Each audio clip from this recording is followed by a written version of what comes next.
a small cuddly bear, a giant killer shark, and the best 70s band you never heard. I'm Bill Newcott, film critic for the Saturday Evening Post.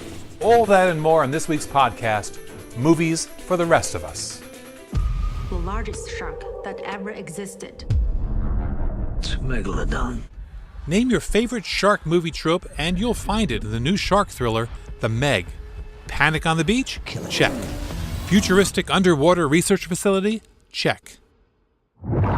Helpless diver in a shark cage? Check. Need a bigger boat? Check. But when you consider this movie was co-produced by a Chinese company, with nearly half the cast made up of Chinese actors, you have to remember that there are probably a few billion people in China who've never even seen Jaws. So the idea of a shark greatest hits movie makes a lot of sense. Besides, the Chinese cast is easier to understand than British star Jason Statham, who often sounds like he's got a mouthful of fish and chips. Why don't we sit down, we'll enjoy a couple of beers, and then we can get you on your way.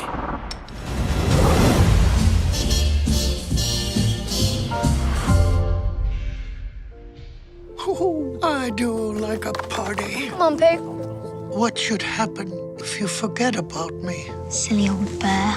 I won't ever forget about you, Pooh. I promise. Not even when I'm 100. The term beloved gets tossed around a lot when it comes to fictional characters, but it's actually an understatement when it comes to A.A. Milne's cuddly old bear. Still, you don't have to be a longtime lover of the overstuffed bear of very little brain to find yourself bawling like a baby at Christopher Robin. Ewan McGregor is perfect as Pooh's friend Christopher, all grown up with so many adult worries, he's all but forgotten about his childhood reveries in the 100-acre wood. Pooh? Christopher Robin. No. When the old gang shows up in London to rescue him from his funk, grown-ups in the audience may feel they've been liberated as well.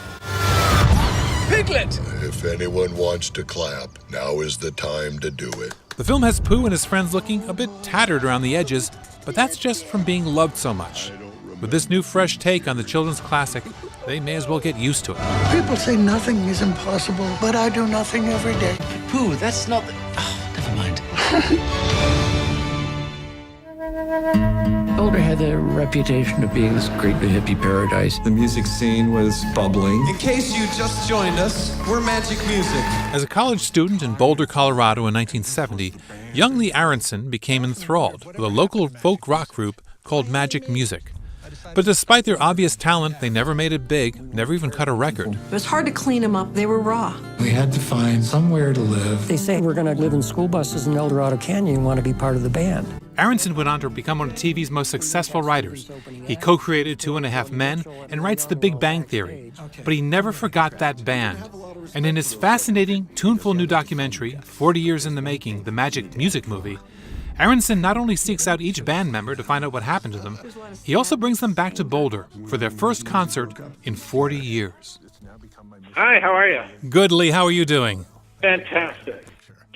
You know, there's all those studies that tell us, it's the music that we hear in our teens and early 20s that imprints itself on us. And exactly. The fact is that I heard these songs in 1972. After I left Boulder, I never heard them again. But I could still sing them 40 years later.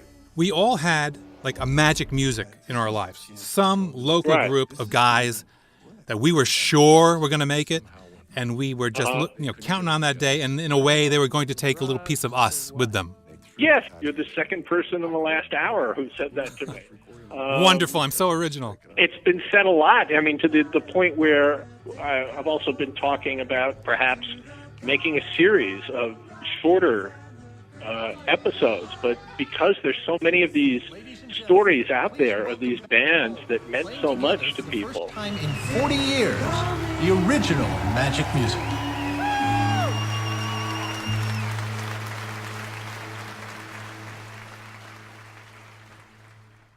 Am I speaking to Mr. Castleman? I'd like my wife to get on the extension. Hello, Ivan. It is my great honor to tell you, Mr. Castleman, that you have been chosen to receive the Nobel Prize in Literature. Fans of great screen acting can't ask for more than The Wife, with Glenn Close and Jonathan Pryce as a long-married literary couple whose lifetime of shared secrets catches up with them. Based on Meg Wollitzer's novel, The film explores how even mutually agreed-upon marital ground rules can mess up life's later chapters. Glenn's daughter, Annie Stark, plays the younger version of her mom's character, and at a press screening, Glenn and director Bjorn Runja told me about the decision to cast Annie in the role.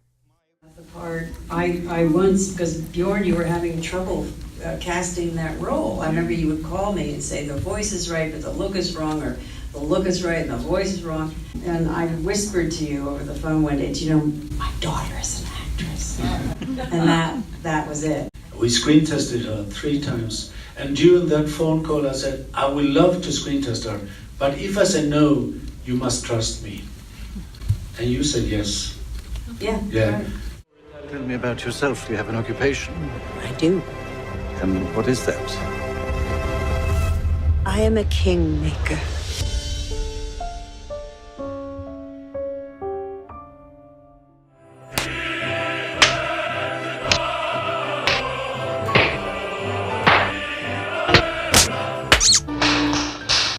St. Peter's Lutheran Youth Group. I'm Sebastian. Welcome to the future. That's my Nana. In the sweet family drama, The House of Tomorrow, Ellen Burstyn radiates ageless warmth as a grandmother who's lived her life and raised her grandson, immersed in the precepts of architect-philosopher Buckminster Fuller. But theory meets reality when the boy makes friends with a teen punk rocker who wants to start a band. Nick Offerman co-stars as an overprotective but loving dad in a film that is every bit as disarmingly charming as its characters. But Bucky, if you steered us into the future, what would the future be? There was an idea